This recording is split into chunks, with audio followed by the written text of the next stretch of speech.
اعوذ باللہ من الشیطان اللعین الرجیم بسم اللہ الرحمن الرحیم الحمد للہ رب العالمین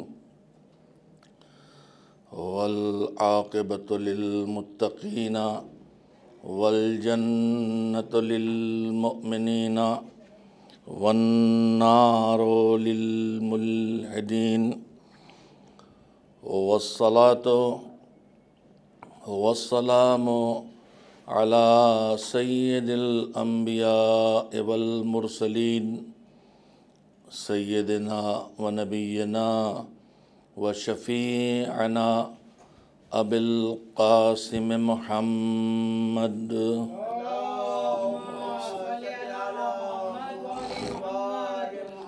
وآلہ الطیبین الطاہرین المعصومین المظلومین واللعنۃ الدائمۃ الباقیۃ علی اعدائہم اجمعین من الآن الی یوم الدین اما بعد فقد قال اللہ سبحانہ وتعالی فی کتابہ المبین وہو اصدق الصادقین وقولہ الحق بسم اللہ الرحمن الرحیم وَلْتَكُن مِّنكُمْ أُمَّةٌ يَدْعُونَ إِلَى الْخَيْرِ وَيَأْمُرُونَ بِالْمَعْرُوفِ وَيَنْهَوْنَ عَنِ الْمُنكَرِ اولئک هم المفلحون۔ صلوات بھیجیں محمد پروردگار کا حکم ہے امت رسول صلی اللہ علیہ وآلہ وسلم کو، قرآن کے ماننے والوں کو، ایمان والوں کو، اور یہ حکم کسی ایک زمانے کے لیے نہیں ہے بلکہ ہر دور کے لیے ہے کہ تم میں سے ایک گروہ ایسا ہونا چاہیے اور ہمیشہ ہونا چاہیے، تمہارے درمیان ایسے لوگ ہمیشہ ہونا چاہیے، کتنے ہوں یہ نہیں بتاتا، اور جب وہ گنتی نہ بتائے تو پھر جو کام بتائے اس کام کے انجام دینے کے لیے جتنی گنتی کی ضرورت ہو اتنی گنتی پوری کرنا قوم کا واجب کفائی بن جاتا ہے۔ اللہ اگر کہتا ہے بسم اللہ الرحمن الرحیم فلولا نفر من کل فرقۃ طائفۃ منہم کہ اللہ کہتا ہے کہ ہر علاقے سے، ہر حصے سے، ہر فرقے، ہر گروہ سے کچھ لوگ ایسے نکلیں جو جا کے دین سیکھیں، دین کی سمجھ اپنے اندر پیدا کریں، یعنی آج کی ہماری زبان میں مولانا بنے۔ مولانا اب تو خیر میں نے شاید غلط کہہ دیا، اب تو مولانا ہر ممبر پہ بیٹھ کے کچھ بھی بول لینے والے کو کہا جانے لگا ہے، لیکن مولانا سے مراد ہمارے معاشرے میں ہند و پاکستان کے وہ لیا جاتا تھا جس نے کسی عربی مدرسے میں تعلیم حاصل کی ہو۔ عربی مدرسہ بھی ہم جو کہتے ہیں وہ بھی غلط ہے، موضوع عربی نہیں ہے، موضوع ہے دینی مدرسہ، اور وہ مدرسہ جو بچوں کے لیے نہ ہو، وہ مدرسہ جو حوزوی تعلیم دیتا ہو۔ ہر فرقے سے، ہر گروہ سے، ہر علاقے سے، ہر قبیلے سے، ہر خاندان سے اتنے لوگ نکلیں جو جا کے دین سیکھیں، اور سیکھ کے آئیں تو کیا کریں؟ وَلِيُنذِرُوا قَوْمَهُمْ اِذَا رَجَعُوا إِلَيْهِمْ، آ کے جہاں سے نکل کے گئے تھے وہیں واپس آئیں، اور وہاں واپس آ کے اپنی قوم کو اللہ کے عذاب سے، آخرت سے، جہنم سے ڈرائیں۔ اب اللہ نے یہاں اتنا کہہ دیا کہ جہاں تم اپنے خاندان، نسل، فیملی سے پڑھے لکھے لوگ پیدا کرتے ہو تو دیکھتے ہو ڈاکٹر کی ضرورت ہے، انجینئر کی ضرورت ہے، اسی طرح سے تم کو عالم بھی پیدا کرتے رہنا چاہیے، جو دین کی سمجھ رکھتا ہو وہ عالم، اور اتنے پیدا کرنا ہوں گے جتنے سے قوم کی ضرورت پوری ہو جائے، اور جب تک قوم کی ضرورت پوری ہونے بھر تعداد نہ ہو جائے اس وقت تک پوری قوم پر واجب کفائی ہوگا کہ وہ اپنے بچوں کو عالم دین بنائیں۔ واجب کفائی کا مطلب آپ سب جانتے ہیں کہ واجب سب پہ کرے اللہ، لیکن کچھ لوگ ادا کر لیں تو باقی سے اس کی ذمہ داری ختم ہو جاتی ہے۔ اس کی بہت مشہور مثال نماز میت ہے، غسل ہے، کفن ہے، کہ کوئی مومن دنیا سے رخصت ہو، مسلمان دنیا سے چلا جائے تو جس کو خبر ہو سب پہ واجب ہو جاتا ہے، چاہے میرے علاقے کا نہ ہو، میرے مذہب کا نہ ہو، میرے خاندان کا نہ ہو، بس مسلم ہے تو مجھ پر واجب ہو گیا کہ اسے دفن کرنا ہے، غسل دینا ہے، کفن دینا ہے۔ اب اگر کوئی اس فریضے کو انجام دے دے تو باقی لوگوں سے ساقط ہو جائے گا، کوئی نہ کرے تو سب گنہگار ہوں گے۔ تو میں کہنا یہ چاہتا ہوں کہ ہمارے یہاں تعلیم کو چونکہ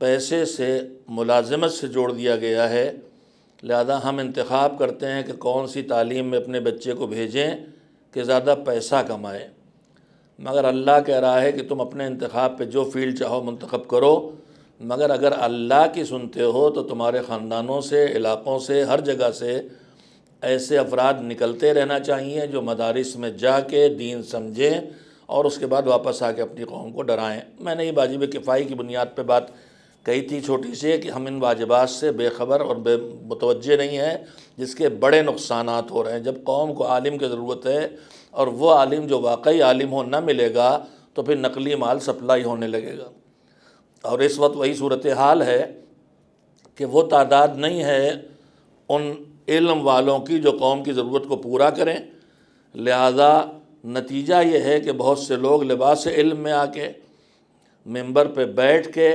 مولانا بن کے، اور لوگ بھی ان کو مولانا سمجھنے لگتے ہیں اور پھر ان سے دین سیکھنے لگتے ہیں اور وہیں سے مسائل کھڑے ہوتے ہیں۔ اللہ کے احکام سے جہاں ہم بے توجہی کریں گے اس کا کوئی نہ کوئی نقصان ہم کو پہنچے گا۔ یہ دوسری مثال جو جس آیت کو پڑھ کے میں نے وہ گفتگو آپ کے سامنے کی، یہ اس کی دوسری مثال ہے، وَلْتَكُمْ مِنْكُمْ أُمَّةٌ يَدْعُونَ إِلَى الْخَيْرِ۔ تم لوگوں کے درمیان سب طرح کے لوگ ہیں، کچھ ڈاکٹر ہیں، کچھ انجینئر ہیں، کچھ بزنس مین ہیں، کچھ سیاست میں ہیں۔ تمہاری زندگی ہے، چل رہی ہے، چلاؤ، اور جو تمہیں ٹھیک لگتا اپنے لیے کرو، حرام پہ نہ جانا، تمہیں اختیار ہے۔ لیکن یہ سب کر کے بھی اللہ کہتا ہے تمہارے درمیان ایک ایسا گروہ ہونا چاہیے، کچھ ایسے لوگ ہونا چاہیے کہ جن کا کام یہ ہو کہ وہ یدعون الی الخیر، جو لوگوں کو خیر کی طرف بلائیں، جن کا کام ہی بھلائی اور اچھائی کی طرف بلانا ہو، جن کا کام ہی دعوت ہو دین کی طرف، اور خیر کی طرف بلانے کے ساتھ ساتھ دو کام اور کریں۔ ایک کام یہ کریں کہ جہاں انہیں یہ دکھائی دے کہ یہاں نیکیاں گھٹ رہی ہیں وہاں نیکیوں کے انجام دینے پر زور دیں، اور جہاں دیکھیں کہ گناہ بڑھ رہے ہیں وہاں ان گناہوں کو روکنے کی کوشش کریں۔ ہمارے یہاں انجمنیں بنتی ہیں، ہمارے یہاں ادارے بنتے ہیں، ان کے غراض و مقاصد ہوتے ہیں، مگر یہ بتائیے کہ کبھی اس آیہ کریمہ میں جو اللہ نے حکم دیا ہے اس اعتبار سے ہمارے ہاں کوئی انجمن بنی، کوئی کمیونٹی ایسی وجود میں آئی، کوئی سینٹر ایسا کھولا گیا کہ جو انہی فرائض کے انجام دینے کے لیے کھولا گیا ہو، کہ جہاں صرف خیر کی طرف دعوت دینے کے ذریعے اپنائے جائیں اور امر بالمعروف کیا جائے اور نہی عن المنکر کیا جائے۔ خیر کی طرف دعوت دینا، امر بالمعروف کرنا، نہی عن المنکر کرنا، یہ وہ سارے تینوں فریضے وہ ہیں جن کے انجام دینے کے مختلف طریقے ہیں۔ یہ کام ممبروں سے ہوگا، یہ کام تقریروں سے ہوگا، یہ کام شاعری کے ذریعے ہوگا، یہ کام مقالہ لکھ کے ہوگا، یہ کام کتابیں چھاپ کے ہوگا، کی طرف بلایا جانا، نیکیوں کی راہ دکھانا، برائیوں سے روکنا۔ یہ کام کانفرنسوں کے ذریعے ہوگا، یہ کام سیمینارز کے ذریعے ہوگا، یہ کام در در گھر گھر جا کے ہوگا کہ انہیں سمجھایا جائے کہ آپ خیر کی طرف آئیں، خیر کیا ہے اور آپ اس سے کہاں محروم ہیں۔ یہ ہمارا فریضہ اللہ نے قرار دیا ہے، اور ہم من حیث القوم اس فریضے سے غافل ہیں۔ ہماری ڈیوٹیز میں ہے، یہ ہماری انجمنیں بنتی ہیں۔ میں انہی سے عرض کروں گا کہ آپ انجمن ماتمی بناتے ہیں، آپ کی مشغولیت سال میں ایام اعیاد میں نوحہ خوانی اور ان چیزوں میں ہو جاتی ہے، باقی سال تو تقریباً خالی رہتے ہیں۔ تو اپنے سال بھر کے اہداف و اغراض میں اور اپنے سال بھر کے کاموں میں کیوں نہ اس فریضے کو شامل کر لیں کہ ہم اپنی انجمن کے ذریعے ایام اعیاد کے علاوہ یہ کام کریں گے کہ لوگوں کو خیر کی طرف دعوت دیں گے، لوگوں کو امر بالمعروف کریں گے، لوگوں کو نہی عن المنکر کریں گے، اس کے لیے جو وسائل ہوں ان کو فراہم کریں۔ جہاں انجمن کہے کہ ہم کیسے کریں، ہم تو خالی نوحہ پڑھتے ہیں، ہم کوئی مولانا ہیں۔ دیکھیے آپ پہ بھی اللہ نے نہیں کہا کہ خالی مولانا پہ، سب کی ذمہ داری ہے۔ آپ مولانا نہیں ہیں، آپ کے پاس ایک گروپ ہے، ممبران ہیں، آپ عالم کو بلائیں، آپ واعظ کو بلائیں، آپ ذکر کرنے والوں کو بلائیں، آپ شاعر جو تبلیغ کرتا ہے اس کی شاعری سنوائیں، جو ممکن ہو سال بھر یہ کام کریں۔ اس لیے کہ ہم سب کی ڈیوٹی اللہ نے لگائی، خالی مولوی کی ڈیوٹی نہیں ہے کہ بس وہی آئے اور لوگوں کو اچھی باتیں بتائے، اور وہی آئے اور اچھے کاموں کی طرف ملتفت کرے، اور وہی آئے اور گناہوں سے لوگوں کو روکے۔ اور یہ سمجھ لیے کہ جو یہ کام کرے گا کہ لوگوں کو اچھے کاموں کی طرف بلانا، لوگوں کو نیکیوں کی راہ دکھانا، لوگوں کو برائی اور گناہ سے بچانا، اللہ کہتا اولئک ھم المفلحون، یہی لوگ ہیں بس کہ جو کامیاب ہوں گے، فلاح تک پہنچیں گے، نجات تک پہنچیں گے، آخرت کی۔ عربی کے دو لفظ ہیں، ایک ہے فوز، ایک ہے فلاح۔ کبھی کبھی میں بعض چیزیں ہوتی ہیں جو علمی دنیا پڑھنے کی ملتی ہیں، شاید مومنین کرام کے لیے اتنی فائدہ مند نہ ہو، لیکن میں نقل کر دیتا ہوں۔ قرآن مجید میں اولئک ھم الفائزون بھی آیا ہے، قرآن مجید میں اولئک ھم المفلحون بھی آیا ہے۔ اردو میں دونوں کا ترجمہ ایک ہی ہوتا ہے، فائزون کامیاب، مفلحون کامیاب، مگر فائز اور مفلح، فائزون اور مفلحون کے درمیان ایک فرق ہے۔ ہم زندگی بھر کوئی نہ کوئی ہمارا زندگی کا ایک ہدف ہے، چلا کرتا ہے، چھوٹے چھوٹے کام ہوتے ہیں ہمیں کرنا ہوتے ہیں، دن بھر کرتے ہیں۔ ایک زندگی کا بڑا ہدف آدمی بناتا ہے، آخرت فی الحال نہیں کہہ رہا میں، اسی دنیا میں ہدف بناتا ہے کہ میرا ہدف یہ ہے کہ میں ایک لڑکیوں کے لیے کالج کھولوں جہاں دین کے ماحول اور حجاب کے ساتھ ہماری بچیاں اعلیٰ ترین ایجوکیشن تک جا سکیں، ڈاکٹر بن سکیں، دوسری ضرورتوں کو قوم کی پوری کر سکیں، اور ان کے حجاب کا بھی انتظام رہے، ان کے دین کا بھی حفاظت ہوتی رہے، اور ان کو نامحرموں کے درمیان اٹھنا بیٹھنا نہ پڑے، جو ہماری قوم کی واقعی بہت بڑی ضرورت ہے۔ صرف کالج نہیں بلکہ ہمارے لیے ضرورت ہے لڑکیوں کی یونیورسٹی کھولنے کی۔ اتنی بڑی قوم ہے ہمارے پاس، تھوڑے سے جو کالج ہیں وہ بھی لڑکوں کے ہیں، لڑکیوں کا ہے نہیں۔ پہلی ضرورت ہے کہ عورتوں کی اور بچیوں کی تعلیم کے لیے ہم خالص لڑکیوں کے لیے دینی ماحول میں تربیت کے ساتھ اعلیٰ ترین تعلیم کا انتظام کریں۔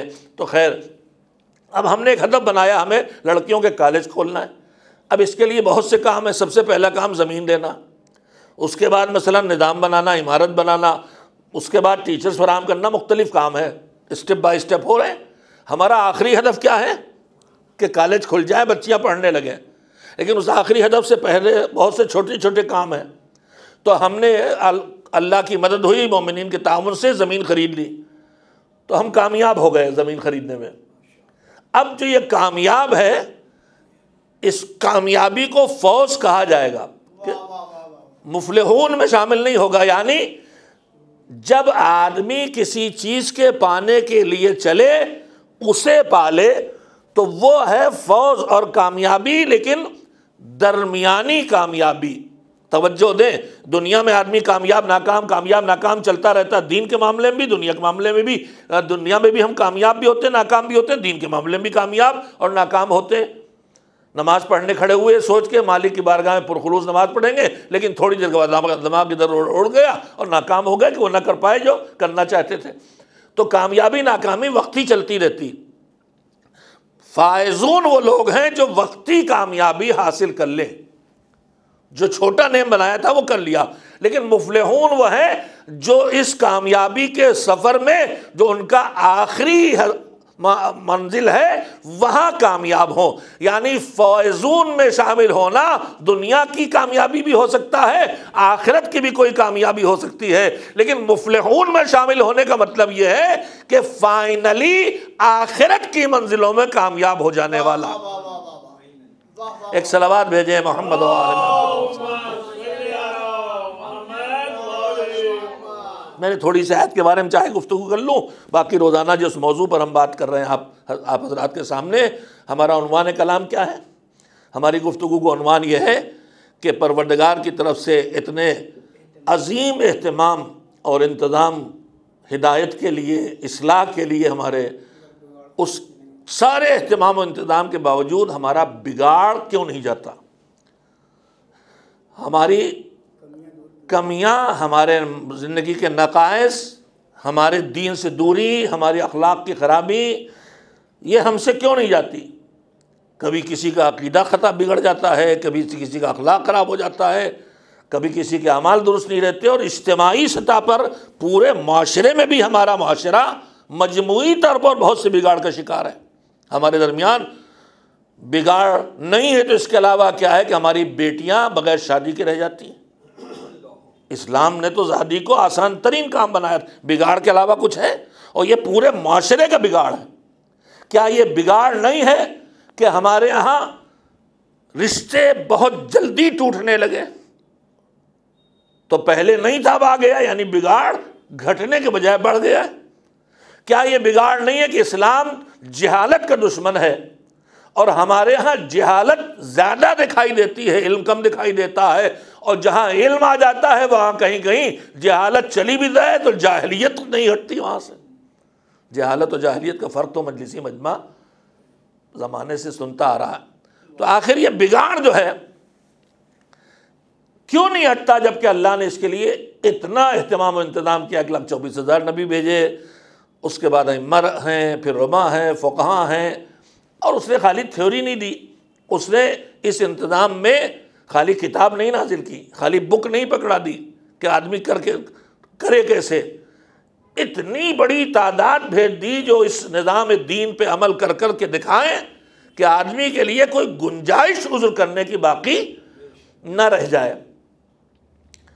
سیرت معصومین ہے، سیرت اصحاب معصومین ہے، سیرت علماء و فقہاء ہے، جہاں سے چاہیں ہم دین کو سیکھ سکتے ہیں، مگر ان ساری سیرتوں کے ہوتے ہوئے ہمارا بگاڑ کیوں نہیں ٹھیک ہوتا؟ اور میں نے 2-3 دن پہلے جملہ کہا تھا، کچھ نہ ہوتا، صرف کربلا ہوتی تو بھی ہمارے ٹھیک کرنے کے لیے کافی تھی۔ میں اس وقت تذکرے کرنا چاہتا ہوں کہ اللہ کی طرف سے اہتمام اور اس کے مقابلے میں ہمارا بگاڑ، نمونے رکھنا چاہتا ہوں تاکہ شاید یہ نمونے ہمارے اندر کچھ اصلاح پیدا کر سکیں۔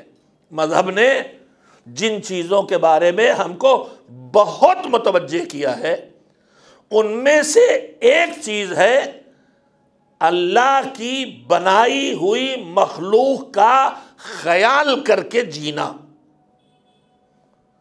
یہ نہیں کہ بس آپ اپنی خود غرضی کی زندگی بسر کریں، ہمارے اوپر دوسروں کے معاملات پر متوجہ رہنے کا ذمہ داری رکھی گئی، اور اس پر بہت مذہب نے زور دیا۔ میں نے مخلوق کہا ہے، خالی انسان نہیں۔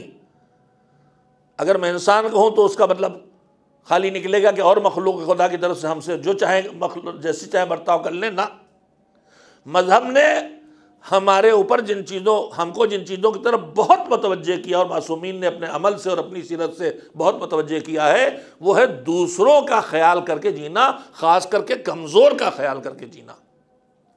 مگر ہم سے کوتاہیاں ہمارے معاشرے میں بے حساب کوتاہی اس سلسلے میں ہے۔ ہم اپنے حساب سے زندگی بسر کرتے ہیں، موٹر سائیکل ٹیڑھی کھڑی کریں تو کتنے لوگ اذیت اٹھائیں گے ہمیں خیال نہیں آتا۔ ہم نماز پڑھنے چپل کچھ، میں چھوٹی زندگی کی مثالیں دیتا ہوں جو ہمارے اجتماعی شعور کو بیان کرتی ہے۔ مسجد میں چپل اتار کے جائیں تو کتنے لوگوں کی چپلوں کو کچل دیں ہمیں کچھ اندازہ نہیں ہوتا۔ تبرک لینے کے لیے جلدی کریں کہ ہم پہلے نکل جائیں تو کتنے لوگوں کو دھکا دے دیں، کتنوں کے کپڑے پھٹ جائیں ہمیں اس کا خیال نہیں ہوتا۔ یہ سب حقائق پورے معاشرے میں ہر جگہ آپ کو دیکھنے کو ملیں گے اور ہم سب اس کو محسوس کر رہے ہیں۔ چھوٹی چھوٹی تنگ گلیوں میں اس کو بار بار اپنے جوانوں کے لیے عرض کرتا ہوں کہ مذہب دوسروں کا خیال کرنے کا حکم دیتا ہے کہ اگر مجھے نماز پڑھنا ہے اور نماز پڑھنے کے لیے میں جہاں کھڑا ہوتا ہوں وہاں میرے کھڑے ہونے سے آنے جانے والوں کے راستے میں رکاوٹ آئے گی تو میں وہاں کھڑے ہو کے نماز نہیں پڑھ سکتا، اجازت نہیں ہے۔ تو جب میں نماز جیسی عبادت بھی کسی دوسرے کو زحمت دے کے، وہ شرط نہیں ہے کہ وہ جو دوسرا ہے وہ شیعہ ہو اور وہ مذہب اہل بیت کے ماننے والا ہو کہ مسلمان ہو، نہ، وہ کوئی ہو، ہندو ہو، عیسائی ہو، سکھ ہو، انسان ہے تو اس کا حق ہے کہ اسے راستہ ملے، یہ راستہ اس کا حق ہے اس پر چلنا۔ میں یہاں کھڑے ہو کے نماز نہیں پڑھ سکتا۔ ہمارے یہاں شان بن گئی راستے روک کے نماز پڑھنا، اظہار طاقت کا ہوتا اس کے ذریعے۔ مجھے معلوم ہے یہ باتیں بہت تلخ لگیں گی۔ جب ہم نماز راستہ روک کے نہیں پڑھ سکتے تو پھر دوسری عبادتیں کیا کر سکتے ہیں؟ کیا ہم مجلسیں راستہ روک کے کریں؟ الا یہ کہ مثلاً ایسی گلی، ایسا کوچہ، ایسی سڑک جہاں سب ہمارے جیسے ہیں، وہ سب راضی ہیں کہ یہ راستہ روک لو۔ ہمارے ہاں بے حسی کا یہ عالم ہے کہ شادیاں راستہ روک کے کی جاتی ہیں۔ بارات لے کے چلے ہیں تو پیچھے چاہے ایمرجنسی میں ایمبولینس میں مرتا ہوا ہارٹ اٹیک کا شکار آدمی ہو، مر جائے، مگر ان کی شان کے خلاف ایک راستہ دے دیں۔ پورے معاشرے پہ یہ سب چیزیں طاری اور ہم بھی اسی رنگ میں رنگ جاتے ہیں۔ ہم نے اللہ کرے کہ مزاج بدلا ہو اور بدلے، اور میں بار بار یہ بات کہہ چکا ہوں، بات لوگوں کو ناگوار بھی گزرتی ہوگی کہ ہم نے جلوس نکالا تو ہم اکثر تھوڑا پہلے تک جلوسوں میں ہم جو اپنے ملک میں شامل ہوئے، ادھر عرصے سے چونکہ ملک سے باہر رہے نہیں آئے، ہمیں یہی دیکھنے کو ملتا تھا کہ دو چار دبنگ قسم کے لوگ چلا کرتے ہیں کہ جدھر سے جلوس گزر رہا ادھر سے کوئی گزرنے نہ پائے، ادھر جاؤ، ادھر کہاں آ رہے ہو؟ کیا مزاج مذہب یہی ہے؟ کیا حسین یہی پسند کرتے ہیں؟ کیا حسین یہ پسند کرتے ہیں تم لوگوں کا راستہ روک کے ہمارے نام پہ جلوس نکالو؟ مجھے معلوم ہے اس پہ نہ جانے کیا کیا کہا جا سکتا ہے، لیکن کہنے کے ڈر سے سچائی کب تک نہ کہی جائے۔ اور دنیا میں حسین والوں نے تبدیلیاں کی ہیں، اپنے مزاج میں بدلا ہے۔ جو مہذب ملک کہلاتے ہیں، ہم زیادہ مہذب ملک ہیں نہیں ایسے، لیکن ان میں آپ جا کے دیکھیں وہ بھی جلوس نکالتے ہیں۔ آدھا راستہ چوتھائی راستہ بند کیا، رسی کھینچی، آنے جانے والوں کا ٹریفک کا انتظام کیا، اور اگر کوئی ادھر سے آ گیا گزرنے کے لیے تو اس کی مدد کرتے ہیں، کراس کر کے، ڈر رہا جلوس کو پار کر کے جاتے، اس کی باقاعدہ مدد کر کے۔ میں آپ سے پوچھتا ہوں کہ حسین کے نام پہ جلوس نکالیں، ادھر سے نہ ادھر نہ جاؤ، ڈانٹ ڈپٹ پھٹکار، ایک رویہ یہ اور ایک رویہ آئیے ادھر سے گزر جائیے، آئیے میں آپ کو نکالے دیتا ہوں، ایک رویہ یہ، ان میں سے کون سا رویہ اس آدمی کو حسین سے نزدیک لائے گا، کون سے دور لے جائے گا؟ آپ کا جلوس لوگوں کو کھینچ کے لانے کے لیے نکالا گیا تھا یا لوگوں کو بھگانے کے لیے؟ اور ائمہ نے تو یہی کہا رہا تھا کہ جرو الینا کل مودہ، ساری محبتیں ہماری طرف کھینچ کے لاؤ۔ تو اب جلوس نکالو تو ایسا کچھ عمل ہونا چاہیے تمہارا کہ جو حسین کو نہیں جانتا تھا اب وہ تمہارے ذریعے حسین کو پہچانے کہ یہ اتنے اچھے لوگ ہیں، بیمار کی مدد کر رہے ہیں، کمزور کا سہارا دے رہے ہیں، حسین کے نام پہ شربت پانی چائے پلا رہے ہیں۔ جب یہ اتنے اچھے ہیں تو جن کو یہ مانتے ہیں وہ کتنے اچھے رہے ہوں۔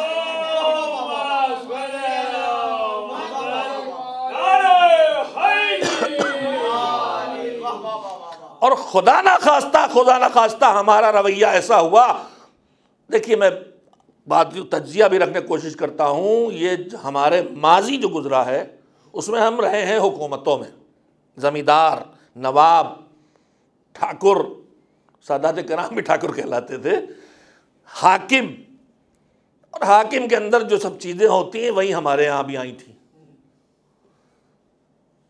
زور، زبردستی، طاقت کا استعمال، شان کا مظاہرہ۔ اب پورا علاقہ ملکیت ہے، راجہ ہونے کا مطلب یہ ہے کہ سب آپ کی ملکیت ہے، اور جو لوگ اس پہ کھیتی کر رہے ہیں، مکان بنائے ہیں، دکان لگاتے ہیں، سب آپ کو اس کا ٹیکس دیتے ہیں، اسی کی کمائی تو اللہ۔ تو وہ اس وقت ملکیت ان کی ہوتی تھی، تو مالک کی کیفیت تھی، اس راستے سے نکلے گا جلوس ہمارا، ٹھیک ہے صاحب نکلے گا، درخت آ رہا ہے کاٹ دو، صاحب کاٹ دیا جائے گا۔ تو وہ جو ماضی میں طریقہ تھا وہ اس وقت کا تھا جب ہمارے پاس طاقت تھی، اور وہ بھی صحیح طریقہ نہیں تھا، مذہب کا بتایا ہرگز نہیں۔ درخت کی، کسی کے درخت کی شاخ کاٹ کے علم گزارنا کوئی شان نہیں ہے، کسی کے درخت کے کنارے سے علم لے کے چلا جانا یہ اصل میں کربلا کی پہچان بناتا ہے، کہ ہم دوسروں کو ستانے والے نہیں ہیں، ہم دوسروں کا خیال رکھ کے زندگی بسر کرنے کے عادی۔ تو میں عرض یہ کر رہا تھا کہ مذہب ہم سے کچھ کہہ رہا ہے، اہتمام کرتا ہے، اور ہمارے ہاں اتنا اس کے بگاڑ کیوں ہوتا ہے؟ اس میں ایک مسئلہ ہے دوسروں کا خیال رکھ کے جینے کا مسئلہ۔ مذہب اس سلسلے میں ہمیں کتنی ہدایتیں دیتا ہے، انسانوں کی بات تو بات کی ہے، جانوروں تک کے سلسلے میں مذہب کتنا متوجہ کرتا ہم کو۔ مجھے اکثر میں تذکرے کرتا رہتا ہوں ایسی چیزوں کے، تاکہ ہمارے نوجوانوں تک یہ پیغامات بھی پہنچے۔ اکثر دو آدمی جانے والے آمنے سامنے آتے ہیں تو کھڑے ہو کے باتیں کرنے لگتے ہیں، یہ بھی ایک بلا ہے ہمارے ہاں۔ کار ادھر سے گزری، کار ادھر سے، ہم دونوں دوست ہیں اور دونوں اپنے علاقے کے مضبوط لوگ ہیں، کھڑے ہو کے بات کر رہے ہیں، اب پیچھے بیچارے کھڑے ہوئے ہیں، جو پہچانتے ہیں دب کے کھڑے ہیں، جو جانتا نہیں ہے ذرا اگر اس نے ہاتھ بجا دیا تو ایسا گھورا کہ اس کی روح ہی قبض ہو جائے۔ راستہ روک کے باتیں کر رہے ہیں آپ، یہ اس کو دین کہیں راضی نہیں۔ معصوم کے دور میں دو لوگ،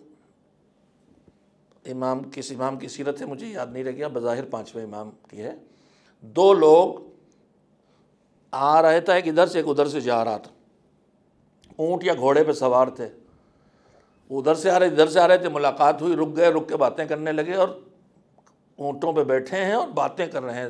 جب تھوڑی دیر تک باتیں کرتے رہے تو امام نے فرمایا کہ سنو، یہ اونٹ بیٹھ کے راستہ طے کرنے کے لیے ہے، اب تم جب کھڑے ہو تو تمہیں باتیں کرنا ہے تو نیچے اتر کے باتیں کرو، ان کی پیٹھ پہ بیٹھ کے باتیں نہ کرو، یہ اس لیے نہیں ہے۔ اللہ کرے کہ اس سے میسج پہنچ جائے کہ کتنا دوسروں کا خیال رکھ کے جینے کا سلیقہ ہم کو سکھایا گیا ہے۔ معصومین کی سیرت ایسے واقعات سے بھری پڑی ہے۔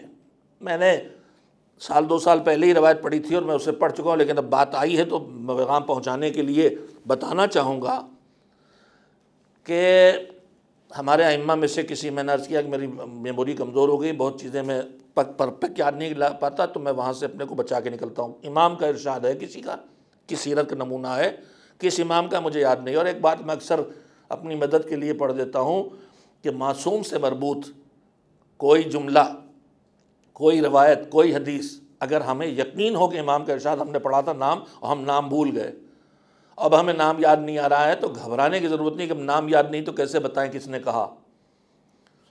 امام نے فرمایا، چھٹے امام حضرت جعفر صادق علیہ السلام نے فرمایا کہ ہم میں سے کسی نے کہا ہو تم کو اس کا یقین ہو اور یہ یاد نہ ہو کہ ہم میں سے کس نے کہا ہے، تو تم کہہ سکتے ہو قال رسول اللہ، اللہ کے رسول نے کہا ہے، اس لیے کہ ہم میں سے کوئی بھی اپنی طرف سے کچھ کہتا ہی نہیں ہے، ہم جو کہتے ہیں رسول اللہ کی بات دہراتے ہیں۔ اس میں اتنا بے چین بھی نہیں ہوتا، البتہ آپ سے دعا کی گزارش کر چکا ہوں۔ میرے عزیزوں، حج کا سفر ہے، امام کے چاہنے والے ساتھ ہیں، ان میں ایک حیثیت والا اور دل والا بھی ہے۔ اس نے یہ طے کیا ہے کہ راستے بھر ان حجاج کی خدمت کریں گے، اور اب وہ ساتھ میں بھیڑیں، بکریاں، اونٹ جو کچھ لے کے آیا وہ کاٹ کاٹ کے کھلا رہا، اور حجاج جو ساتھ میں وہ کھا رہے ہیں، ظاہر ہے سبھی خوش ہیں۔ لیکن امام نے اسے بلایا اور اس کے بعد اس سے بلا کے کہا کہ بھائی یہ جو تو اس طرح سے روز بھیڑیں بکریاں اونٹ کاٹ کاٹ کھلا رہا ہے، اسے ذرا روک۔ اس نے کہا مولا کیا ہوا، اس میں کیا، میں واقعاً صرف اللہ کے لیے ان کی محبت میں، کہ مومنین ہیں ان کی محبت میں اللہ کے لیے کھلا رہا ہوں، اور میرا کوئی ہدف نہیں۔ امام نے کہا نہیں سوچ، اب میں واقعہ اپنے لفظوں میں بیان کر رہا ہوں۔ امام نے فرمایا سوچو، تمہیں اللہ نے اتنا دیا، تمہارے پاس فراوان نہیں ہے، تم کھلا رہے ہو، تمہارے پاس ہے کھلا رہے ہو سکتا ہے کہ تمہارے ہی بیچ میں کوئی ایسا بھی ہو جس کے پاس نہ ہو، اور وہ بھی چاہتا ہو کہ تمہاری طرح کھلائے، تو تمہیں کھلاتا دیکھ کے، میں اپنی زبان بول رہا ہوں، کہ اس کا دل مسوسے گا، اسے ذرا سی اذیت سی ہوگی کہ مجھے محروم رکھا اللہ نے، میرے پاس ہوتا تو میں بھی کھلاتا۔ تو تمہیں یہ بھی تو خیال رکھنا چاہیے کہ تمہارے اس عمل سے دوسروں کے دل پہ کیا گزر رہی ہے۔ ایک بہترین اچھا عمل تھا حاجیوں کو کی خدمت کرنا، کھلانا، مگر وہاں بھی امام نے کہا کہ ان باریکیوں کی طرف بھی متوجہ رہو۔ اتنے نفیس ہمارے سامنے نمونے موجود ہیں، پھر بھی ہم توجہ نہیں دیتے۔ میں نے ابھی عرض کیا کہ جوتے چپل کو چلتے ہوئے ایک کیفیت، میں اس کے سلسلے میں بھی سیرت علماء آپ کی خدمت پیش کرتا ہوں۔ میں نے پڑھا کہ امام خمینی رحمۃ اللہ علیہ نجف میں جب درس کہتے تھے، تو جس مسجد میں درس کہتے تھے جہاں نماز پڑھاتے تھے ظہر کی، مسجد ہندی اس کا نام تھا شاید، بازار میں تھی۔ ایک دن ذرا سی تاخیر ہوئی ان کو آنے میں، نمازی ان سے پہلے کافی تعداد میں آ چکے تھے۔ آئے تو جہاں جوتے چپل اتارے جاتے ہیں وہاں وہ جگہ بھری ہوئی تھی۔ اب جانے والے کو اگر مسجد تک پہنچنا ہے تو ان جوتوں پہ پیر رکھتے ہوئے جائے۔ ہم آپ زیادہ سے زیادہ احترام کریں گے کہ بھئی کچھ پیر تو جوتے اتار لیں کہ انہیں نہ کچھ لے، لیکن پیر رکھتے ہوئے چلے جائیں گے، جوتوں سے نہیں گزرے گا، بہت خیال آ جائے گا۔ جوتے ہاتھ میں لے لیا، آپ کو چلتے ہوئے چلے گئے۔ تو جوتے چپل دیکھ کے لوگوں کو امام خمینی واپس جانے لگے، تو کسی نے دیکھ لیا کہ حضور کیا بات، کیوں واپس جا رہے ہیں؟ کہا کیسے جاؤں، راستہ ہی نہیں ہے۔ کہ کیا ہوا، یہ جوتے چپل پڑے ہوئے ہیں، میں ان کو کچل کے نہیں جاؤں گا۔ چلیے اچھا کچل کے نہیں جائیں گے، کوئی بات نہیں، سنیے یہ ہے مزاج اسلام۔ کہا ہم کچل کے نہیں جائیں گے۔ کہا حضور ہم ہٹائے دیتے ہیں، دائیں بائیں کر کے رکھے دیتے ہیں، آپ نکل جائیے۔ کہا نہیں، جہاں جو چھوڑ کے گیا ہے وہاں سے ہٹانے پہ وہ راضی ہے کیا کہ تم ہٹا دو گے؟ یہ ہے اسلام، یہ ہے اسلام۔ جو سیرتوں میں آتا ہے تو یہ شکل اختیار کرتا ہے۔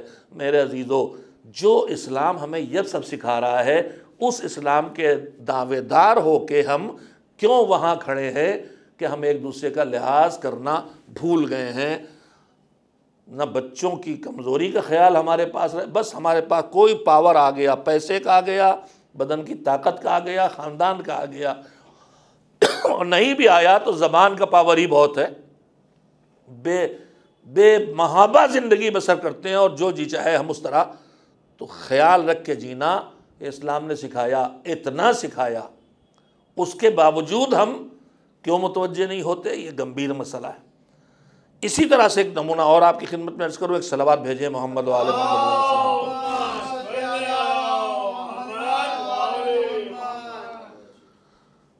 اسلام نے ہمیں جو چیزیں سکھائی ہیں، اور جو دین ہمیں جو کچھ درس دیتا ہے، ان اسباق میں، ان دروس میں ایک چیز یہ ہے، ہمیں اسلام جن چیزوں کی بہت زیادہ، جیسے ابھی میں نے دوسروں کا خیال رکھ کے جینا، میں نے ہلکے ہلکے نمونے رکھنا چاہیں ان موضوعات پہ مسلسل گفتگو کی جانا چاہیے، اشرے پڑھے جانا چاہیے کہ حقوق الناس کی حیثیت کیا ہے۔ میں نے اشارہ کیا ہے، اسلام اور جن چیزوں پہ بہت زور دیتا ہے ان میں ایک چیز ہے کہ جو بھی نیکی اور اچھے کام انسان کرے اس میں خلوص اور للہیت رہے۔ کسی بھی اچھے کام میں آدمی کا نفس شامل نہ ہونے پائے، ریاکاری اور دکھاوا نہ آنے پائے، نام کا معاملہ نہ آنے پائے۔ اس پر بہت توجہ دلائی گئی۔ دکھاوے کو شرک کی لفظ سے تعبیر کیا رسول اللہ نے، کہ میں تمہارے بارے میں ڈرتا ہوں۔ کائے سے کہا شرک سے، شرک اکبر یا شرک اصغر کا لفظ استعمال ہوا ہے۔ کہا وہ کیا ہے؟ کہا وہ ہے ریاکاری، اور ریاکاری جو ہے اس سے بھی چپکی چال سے تمہارے اندر آ جاتی ہے، جیسے رات کے اندھیرے میں کسی چٹان کے نیچے کوئی چینٹی چل رہی ہو تو اس کا کیا پتہ چلے گا؟ ویسے دکھاوا ریاکاری تمہارے پاس اتنی بھی اس سے بھی آسانی سے آ جاتی۔ خلوص للہیت جو کام ہو بس اللہ کے لیے ہو، یہ شرط ہے تمام اعمال کے انجام دینے میں۔ اگر اس سے ہمارا عمل خالی ہے تو اللہ کی بارگاہ میں لائق قبول نہیں ہوتا۔ مگر ہمارا معاشرہ دھیرے دھیرے بڑھتا چلا جا رہا ہے دکھاوے کی طرف، بڑھتا چلا جا رہا ہے نام و نمود کی طرف، بڑھتا چلا جا رہا ہے شہرت حاصل کرنے کی طرف۔ سوشل میڈیا کے آنے کے بعد سے یہ مرض 20 گنا ہو گیا۔ پوسٹروں پہ تصویریں چھاپنا، دنیا جہان کے نام لکھنا۔ ایک اشارے سوا کی مجلس کا پوسٹر چھپتا ہے تو اس پر مہمان خصوصی اور مہمان عمومی اور معزز اور دسیوں ٹائٹل لگا لگا کے نہ جانے کتنے نام لکھے جاتے ہیں۔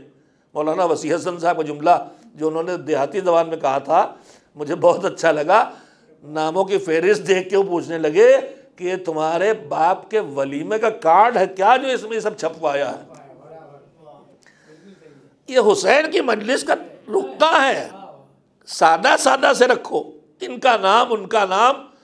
ایک مصیبت ہم نے دکھاوے اور ریاکاری کر لی۔ یہ صدر بنے بیٹھے ہیں، ان کی صدارت ہو رہی، ان کی نظامت ہو رہی، ہر جگہ اپنے شوق پورے کرنے کے لیے ہم معاملات کو پیچیدہ کیے چلے جا رہے ہیں۔ ہمارے یہاں مجلس ہوتی تھی، مجلس میں آگے میزبان بیٹھا، کسی سے کہہ دیا بسم اللہ حضور، اس نے سلام پڑھا، پھر مولانا سے کہا بسم اللہ، اس نے مجلس پڑھی۔ اب مجلسوں میں نظامت شروع کر دی گئی۔ ابھی آپ تک بمبئی میں بلا نہیں پہنچی ہے، لیکن اب مجلسوں میں بھی ایسی نظامت ہوتی جیسے محفلوں میں ہوتی تھی۔ محفل میں 20 شعراء پڑھیں گے تو کوئی ایک میزبان ہونا چاہیے جو دو باری باری لوگوں کو بلائے اور مناسب اشعار بھی پڑھے، ایک ماحول پیدا کرے۔ مسالمے میں ہوتی تھی، اب مجلس میں نظامت ہونے لگی۔ کوئی کہے کہ اس میں کیا خرابی؟ میں یہ عرض کرنا چاہتا ہوں کہ جس کام کو مذہب نے سادہ رکھا ہے اس کی سادگی تم اس سے چھین کے اسے ان کے لیے کیوں دشوار بنا دے رہے ہو جن کے لیے وہ سب کرنا ممکن نہیں جو تام جھام آپ نے کر رکھا ہے۔ یہ سب پھر ناظم کون ہے؟ فلاں مشہور، خطیب کون؟ فلاں مشہور۔ یعنی اب فکر اس کی ہو گئی ہے کہ نام کیسے ہو۔ تو سنیے، نام کیسے ہو کی سلسلے میں جو ہمارا رویہ ہے زندگی کا وہ الگ ہے، اور جو رویہ معصومین نے سکھایا، اور میں آج علماء کی زندگی کی مثالیں دینا چاہتا ہوں آپ کو، تاکہ کوئی یہ نہ کہے کہ غیر معصوم کی زندگی کی مثالیں لاؤ کہ ویسی زندگی ان کی ہو جیسے معصومین زندگی تھی۔ اس لیے میں نے عرض کیا اللہ کے لیے اور ذرہ برابر بھی ریاکاری اور دکھاوے کیفیت پیدا نہ ہو۔ نمونہ سنیں، ہمارے ہاتھوں میں کتاب ہے مفاتیح الجنان، مشہور ترین کتاب ہے، دعاؤں کی معتبر ترین کتابوں میں ہے۔ البتہ وہ نسخہ جو شیخ عباس قمی نے خود اپنی زندگی میں چھپوایا تھا، انہوں نے اس وقت تک دعاؤں کی معتبر کتابوں میں ہر زمانے میں اتنا بڑھا کے گھٹا بڑھا کے بدل کے اصلی کتابوں کو اپنے اپنے حساب سے بڑھا کے چھاپا گیا تھا کہ انہوں نے ناراض ہو کے پھر سے مفتاح الجنان تھی کتاب، مفاتیح الجنان لکھی تاکہ اس میں وہ چیزیں جو پہلے غلط بڑھا لی گئی ہیں انہیں ہٹا کے لکھے۔ اور انہوں نے اس میں لکھا کہ میں نے ان حالات میں یہ کتاب لکھی ہے کہ معتبر کتابوں میں ناسمجھ لوگوں نے اپنی مرضی سے دعائیں بڑھا کے انہیں ان دعاؤں کو بھی شامل کر لیا ہے جو بنی امیہ کی گڑھی ہوئی ہیں۔ عاشور کے دن پڑھیے، عاشور کے دن میں شیخ محدث قمی نے لکھا ہے کہ آج کے دن ایسی ایسی دعائیں گڑھ لی گئی ہیں کہ وہ دعا کہ جس میں آج ہی کشتی نو لگی تھی جودی پر اور آج ہی ابراہیم کو آگ سے نجات ملی تھی، جتنی فضیلتیں ہو سکی یوم عاشور کی گڑھ دی گئی اس دعا میں۔ اور یہ بنی امیہ کی گڑھی ہوئی دعا تھی اس لیے تاکہ لوگ عاشور کے دن کو عید بنا لیں، اور وہ ہماری کتابوں میں ناسمجھوں نے شامل کر دی۔ اور اس وقت بھی ہمارے پاس جو دعاؤں کی کتابیں چل رہی اس میں گنج العرش جیسی چیزیں جو دوسروں کی گڑھی اور بڑھائی ہوئی چیزیں ہیں ہمارے ہاں خوب پڑھی جا رہی ہیں۔ ایسی نہ جانے کتنی چیزیں فتنے کھڑے کرنے کے لیے دعائیں گڑھ کے بھری گئی ہیں، اور ہماری جو اس وقت اردو کتابیں ہیں ان میں وہ دعائیں موجود ہیں جو بعد میں گھڑ کے بڑھائی گئی۔ مفتاح کے ساتھ یہ ہوا، شیخ قمی نے صاف کر کے پھر سے لکھی اور لکھا کہ میں نے اس لیے کتاب لکھی ہے اور اب اس میں کسی کو کسی طرح کے حذف کی، ترمیم کی، گھٹانے کی، بڑھانے کی اجازت نہیں ہو، جو کرے اس پر اللہ کی لعنت۔ لیکن آپ دیکھیں ان کے اس نسخے کے مقابلے میں آج اس میں بھی بہت کچھ بڑھایا جا چکا ہے. تو کوئی آدمی کسی چیز سے ڈرتا ہی نہیں تو اس کا تو علاج نہیں ہو سکتا. تو یہ شیخ قمی جو مفاتیح الجنان لکھنے والے تھے، ان کے خلوص کا اندازہ لگائیے، یہ کیسے خلوص کے انسان تھے. دیکھیے خلوصی ہوتا ہے تو اللہ اتنا پھیلاتا ہے. دعا کی کوئی کتاب پوری عالم تشیع میں ہر زبان میں اس کے علاوہ آپ کو دیکھنے کو نہ ملے گی. ان کی خلوص کی کیفیت دیکھیے. 2 نمونے میرے سامنے ہیں. ایک صلوات بھیجے محمد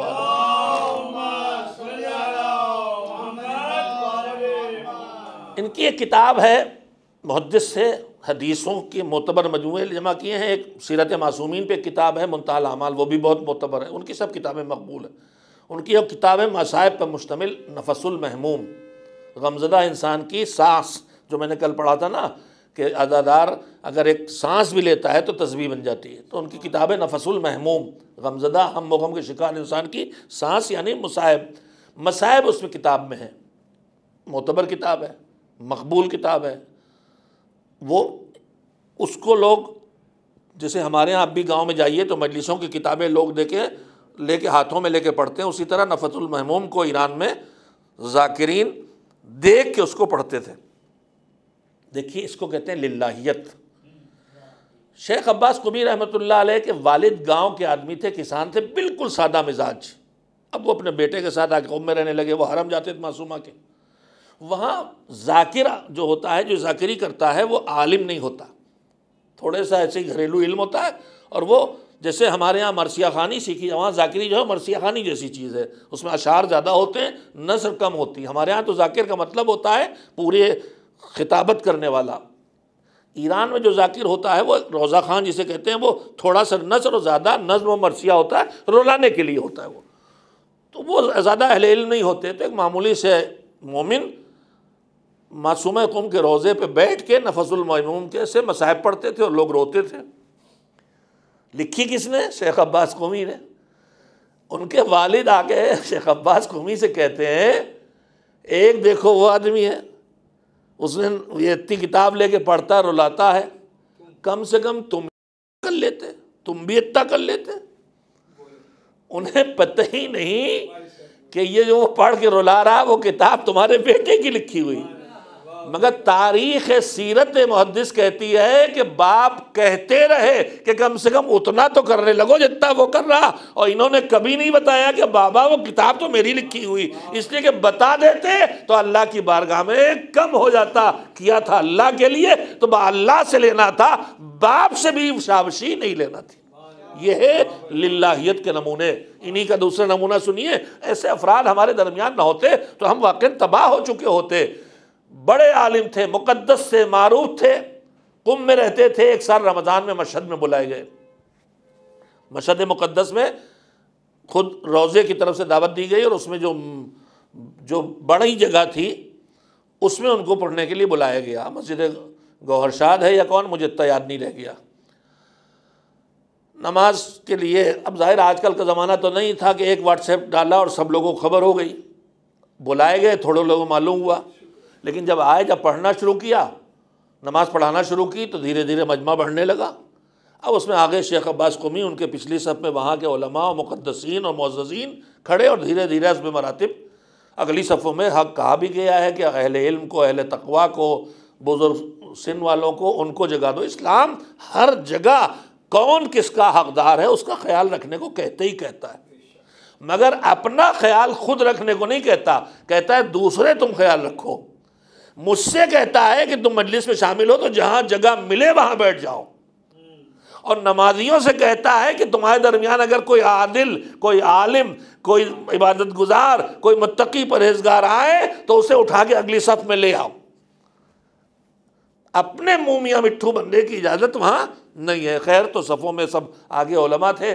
شیخ عباس قمی نماز پڑھاتے. تھوڑے دن گزر گئے، تقریباً شاید 10-12 دن گزر گئے، تو ایک دن انہوں نے نماز ظہر پڑھائی اور اس کے بعد نماز عصر کے لیے کہنے لگے، جو پیچھے لوگ تھے ان میں سے کسی کو جس کو مناسب سمجھا اس سے کہا نماز عصر آپ پڑھائیے.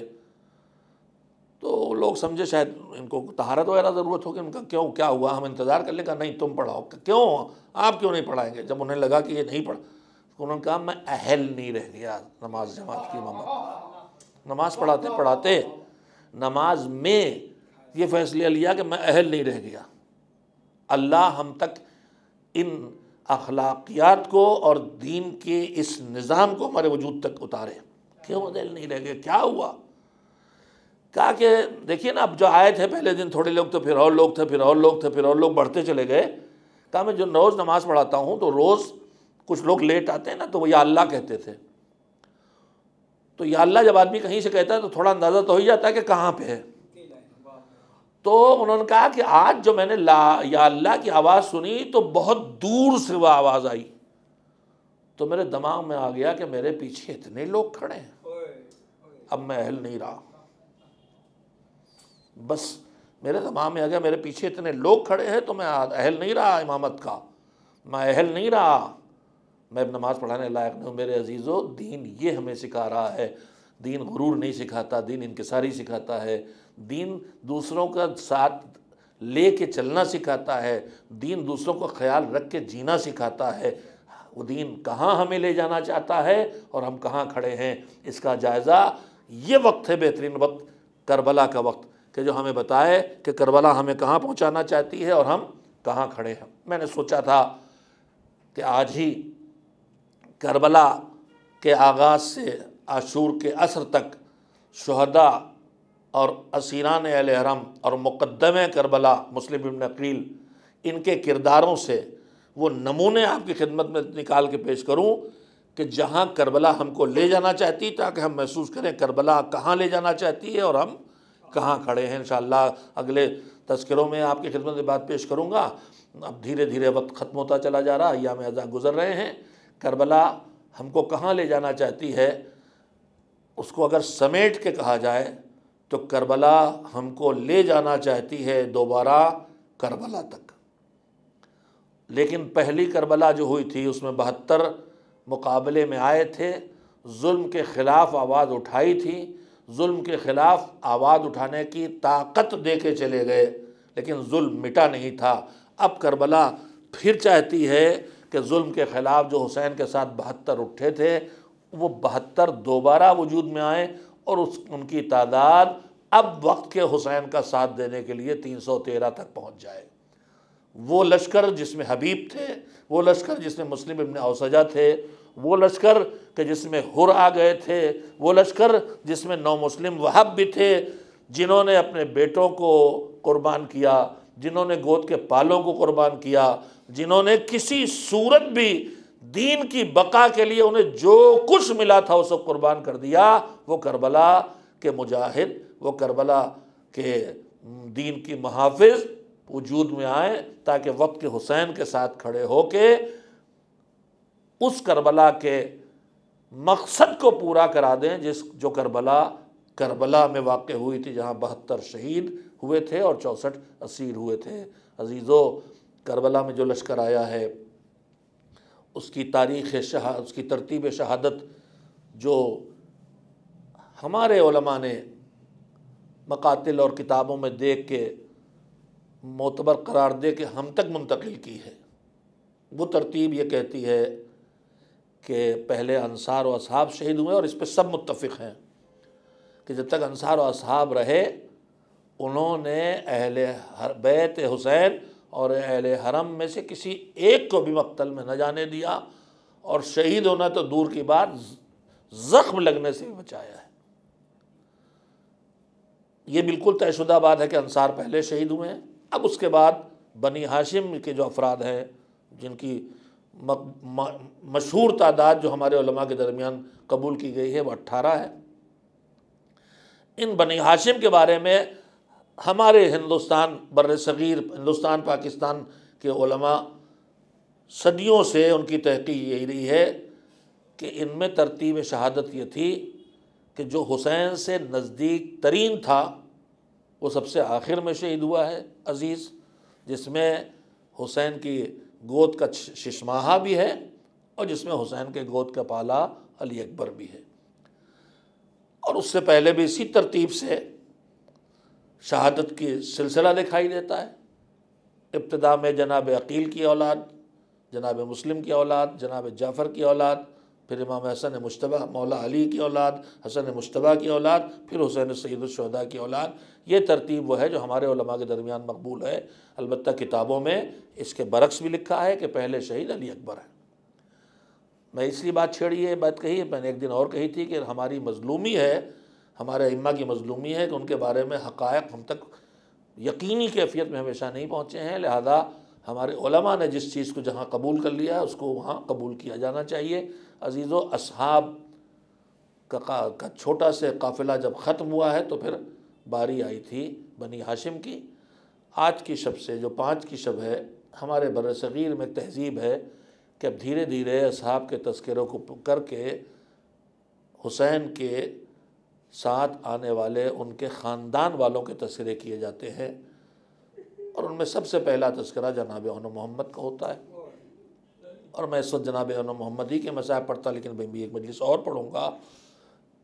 آج میں کتاب پڑھ رہا تھا، تجدید ذہن کر رہا تھا مصائب میں، تو اصحاب میں مجھے ایک ایسا شہید ملا کہ میرا دل نہیں مانا کہ میں اس کا تذکرہ نہ کروں، اس لیے کہ اس کے شہادت میں ہمارے لیے اسی طرح سے بہت سے درس چھپے ہوئے ہیں جیسے حر کی شہادت میں بہت سے درس چھپے ہیں۔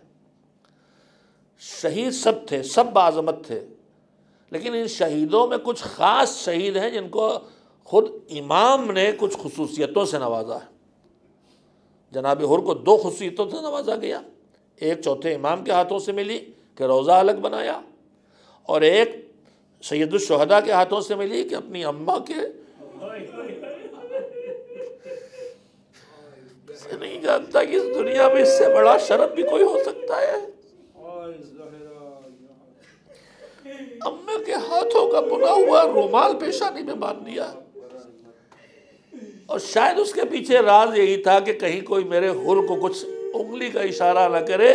یہ پیشانی پہ رومال نہیں باندھا تھا، یہ سند عطا کی تھی کہ دیکھنا میدان قیامت میں تو رومال زہرا پیشانی میں بندہ ہو کے بتائے گا حر زہرا کے دروازے سے نجات پا کے آیا ہے، فرزند زہرا کے ہاتھوں سے اس کی پیشانی پہ رومال باندھا گیا ہے۔ اور یہ پھر معلوم ہی آپ کو بات آ گئی ہے تو مصیبت ہی کا ایک ٹکڑا ہے، دل کے ڈرانے کے لیے وہ بھی کافی ہے۔ قاچاقی دور کا کوئی بادشاہ تھا، کربلا گیا، بادشاہوں کو لوگ سمجھا دیتے ہیں، خود بھی سنکی ہوتے ہیں۔ اس نے کہا کہ ہم نے سنا کہ شہداء رائے خدا زندہ رہتے ہیں، تو ہم دیکھنا چاہتے ہیں سید الشہداء کو، جب زندہ ہیں تو ہم ان کی زیارت کرنا چاہتے ہیں، ان کی قبر کھولیں گے، دیکھیں۔ ان کے ساتھ جو عالم تھے انہوں نے بہت سمجھا، یہ نہ کر، یہ نہ کر، یہ نہ کر، یہ نہیں کرنا چاہیے تجھے۔ وہ کسی صورت نہیں مانتا کہ نہیں مجھے دیکھنا ہے۔ کہا اگر تجھے دیکھنا ہی ہے تو دیکھ، پھر تو کیا ضروری سید الشہداء کی قبر دیکھے، شہید تو حر میں چل کے دیکھ لے۔ جناب حر کی قبر کھولی گئی، قبر کھلی، حر سو رہے ہیں آرام سے۔ اب جو دیکھا تو پیشانی پہ ایک رومال بندھا تھا، تو اس نے پوچھا یہ رومال کیسا ہے؟ عالم نے بتایا کہ یہ جب زخمی ہو کے شہید ہو گئے تھے تب بھی حر کی پیشانی سے خون ابلتا رہا تھا، اور یہ پیشانی سے خون ابلنا حر کی طرف سے ایک سوال تھا کہ آقا بہت سے لوگ میری توبہ کو سمجھ نہ سکیں گے، لہذا مجھے کوئی سند چاہیے، ورنہ کسی شہید کے ساتھ اور ایسا وقت نہیں گزرا کہ اس کا خون نہ رکے جب تک کہ رومال زہرا نہ باندھا جائے۔ عالم نے بتایا اس کا رومال زہرا باندھ دیا گیا، فرزند زہرا نے اپنے ہاتھوں سے رومال باندھا۔ بادشاہ کو جب پتہ چلا کہ رومال سیدہ ہے تو اس نے کہا یہ رومال تو مجھے چاہیے۔ اس نے حکم دیا رومال کھول لیا جائے، جیسے رومال کھولا گیا خون کا فوارہ پھر پیشانی سے ابل پڑا۔ عالم نے اسے واپس کر دی، حر راضی نہیں، ان کی سند نجات ہی لے جائے گا۔ تو جن کے ساتھ ہمارے معصومین نے، حسین سید الشہداء نے، اماموں نے خصوصی برتاؤ کیے ہیں، ان میں سے ایک خصوصی برتاؤ اور میں اپنے جوانوں کو سنا دینا چاہتا ہوں کہ جو کسی وجہ سے کسی احساس کمتری کا شکار ہوں کہ ہم چھوٹے خاندان کے ہیں، ہمارا رنگ و روان اچھا نہیں ہے، ہماری تعلیم نہیں ہے، ہم بڑے کمزور ہیں، ہم فقیر ہیں، حسین کی بارگاہ میں ساری احساس کمتریاں دور کر لیں، بس حسین کے بن جائیں، جیسا حسین کہتے ویسے ہو جاؤ، پھر دیکھو کیسی عزت ملے گی۔ کون آپ سمجھ گئے ہوں گے؟ اس قافلے میں کچھ غلام بھی ہیں، ان غلاموں میں غلام ہیں جناب ابو ذر کے غلام تھے، جن کو جناب ابو ذر نے آزاد کر دیا تھا، مگر آزاد ہونے کے بعد بھی جون نے اس دروازے کو چھوڑنا گوارا نہیں کیا، اور ہمیشہ غلام نہیں رہ گئے تھے، آزاد تھے، مگر در حسین سے ایسے وابستہ رہے جیسے غلام ہوتا ہے۔ بوڑھے بھی بہت ہو گئے تھے۔ جب حسین کربلا آئے، مدینہ چھوڑا تو 7 ہو لیے، کربلا تک آئے۔ عاشور کے دن صبح رات میں جب چراغ بجھا تب بھی نہیں گئے۔ عاشور کے دن آ کے اجازت مانگنا شروع کی تو سید الشہداء نے کہا کہ تم بہت بوڑھے ہو گئے ہو۔ اس کا اللہ وہ اتنے بوڑھے تھے کہ امام بھی انہیں کہہ رہے تھے، مسلم ابن اوسجہ سے نہیں کہا تھا تم بہت بوڑھے ہو، لیکن ان سے کہا تم بہت بوڑھے ہو گئے ہو، چلے جاؤ، ہم تمہیں چھوڑتے ہیں، جاؤ، معاف کرتے ہیں، چلے جاؤ۔ تو جناب جون رک گئے اور کہا مولا آپ کے ساتھ رہ کے جب تک جنت کی نعمتیں آتی رہی میں آپ کے ساتھ رہوں، اور جب فاقہ ہے تو میں آپ کو چھوڑ کے چلا جاؤں، یہ مجھ سے نہیں ہوگا۔ مجھ سے نہ ہوگا کہ نعمتوں کی زندگی میں آپ کے ساتھ رہا اور اب تک دستی آئی ہے، فاقیہ ہیں، تو میں چھوڑ کے چلا جاؤں۔ پیغامات ہیں کہ دیکھو جس کو چاہو تو پھر اسے چاہو، یہ نہ ہو کہ فائدہ ملے تو رہو ورنہ چھوڑ کے چلے جاؤ۔ پیغام جون کے کردار کا یہ ہے کہ میں نعمتوں میں آپ کے ساتھ رہوں، اور نعمتیں ختم ہو گئی تو آپ چھوڑ چلا، مجھ سے ہونے والا نہیں، مجھے جنگ میں جانے کی اجازت دیجیے۔ امام پھر راضی نہیں ہوتے تو پھر جملے کہتے ہیں کہ مولا مجھے ایسا لگتا ہے کہ آپ اس لیے راضی نہیں ہے کہ میں ایک حبشہ کا رہنے والا ہوں، میرا رنگ سیاہ ہے، میں غلام ہوں، آپ کو شاید یہ پسند نہیں ہے کہ آپ کے شریف لاشوں کے درمیان ہماری لاش پڑی ہو، میرے جسم سے بدبو آتی ہے، میرے جسم سے بدبو آتی ہے، میرا رنگ سیاہ ہے، آپ کو شاید یہ پسند نہیں کہ میرا خون آپ کے خون مل جائے۔ جون کو پتا ہے کہ مولا ایسا نہیں سوچ سکتے، مگر اپنی بات منوانے کے لیے مولا کے سامنے دلیل لا رہے ہیں۔ آپ اس لیے اجازت نہیں دے رہے۔ امام نے کہا ٹھیک ہے جاؤ، لڑے، اور بڑھاپے بھی بہت اچھا لڑے، شہید ہوئے۔ امام ان کے سرانے گئے، سرانے جا کے دعا کی جو کم دکھائی دیتی ہے کہ پروردگار اس کو خوشبو عطا کر دے، اس کو نور عطا کر دے، اور اسے آخرت میں محمد و آل محمد کی شفاعت عطا کر دے۔ امام یہ دعا کر کے چلے گئے۔ روایت کہتی ہے جب بنی ہاشم بنی اسد دفنانے کے لیے آئے تو لاشوں کے درمیان سے ایک نور نکل رہا تھا اور ایک خوشبو پوری طرح پھیلی ہوئی تھی۔ سید سجاد سے پوچھا یہ کیا، یہ نور کیسا، یہ خوشبو کیسی؟ کہا یہ ہمارا مجاہد بھائی جون تھا جو دنیا سے چلا گیا مگر حسین کی دعا لے کے گیا ہے، لہذا یہ شرف اسے ملا ہے۔ اللہ ہم سب کو اس بات کی توفیق دے کہ جون کے غلامی کے ذرات میں بھی کہیں ہم شامل ہو جائیں، ہمارے وجود سے یہ گناہوں کی بدبو دور ہو جائے، ہمارے وجود سے یہ ظلم و ستم کی تاریکی دور ہو جائے، اور ہمیں محمد و آل محمد علیہ السلام کی شفاعت مل جائے۔ کربلا والوں کا واسطہ ہمیں کربلا والوں جیسے خوبیاں عنایت کر دے، کربلا والوں کا واسطہ ہمیں کربلا والوں جیسے جذبے عنایت کر دے، کربلا والوں کا واسطہ ہمیں کربلا والوں جیسا ایمان عنایت کر دے۔ وَسَيَعْلَمُ الَّذِينَ ظَلَمُوا أَيَّ مُنقَلَبٍ يَنقَلِبُونَ أَلَا لَعْنَةُ اللَّهِ عَلَى الْقَوْمِ الظَّالِمِينَ اللهم تقبل منا إنك أنت السميع العليم۔ ماتم حسین۔